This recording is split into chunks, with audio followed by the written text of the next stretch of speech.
What's going on, everybody? This is Mortym, and with the recent, in my opinion, very successful release of Dark Brotherhood for ESO, I kind of wanted to talk about what's going to be next for that MMO, because as far as I know and all I've heard, that was kind of it for what they've released that they had planned. They have mentioned that they have other DLCs planned, but they just hadn't released exactly what those were or much detail about them.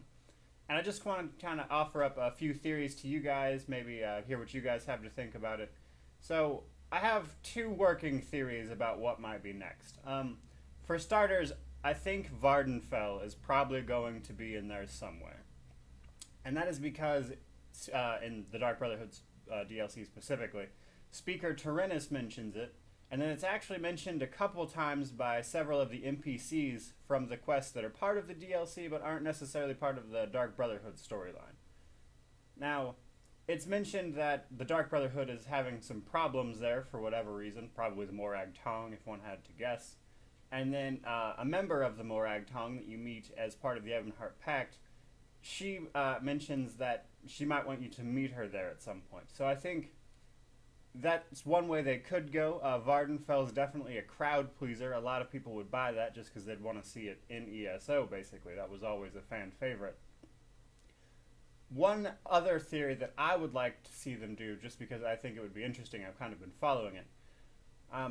There are two members of the Mage Guild and the Fighters Guild, respectively, Gabriel and Darian. When you go to Cold Harbor to fight Molag Bal, they're kind of some of the representatives for their guilds. And during that fight, when everybody gets teleported out, for some reason, Darian didn't get teleported with the rest of them. And it's mentioned in Orsinium, and actually the Dark Brotherhood, too, that Gabriel's looking for him and can't seem to find him. And in the Orsinium DLC, there's actually a part of that, I don't remember which quest it was specifically, but where you've got to sort out those 3 altars so the door will open so you can go track down King Kurog or whatever.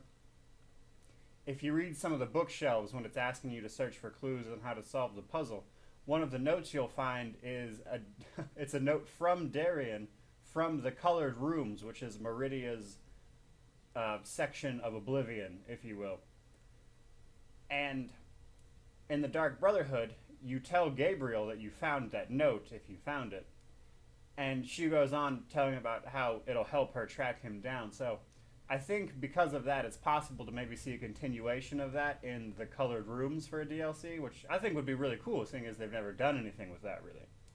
So those are my two working theories on what might be next from ESO. I'd love to hear from you guys, see what you guys think. Personally, I don't think it's likely, but the one I would want to see the most is Elsewhere. I'm really into Gajits, and I want to see that place like nobody's business. But I'd love to hear from you guys and maybe what you guys want to see from them. So with that, thank you so much for watching. I hope you guys have a great day. If you like the content, please subscribe. Catch you next time.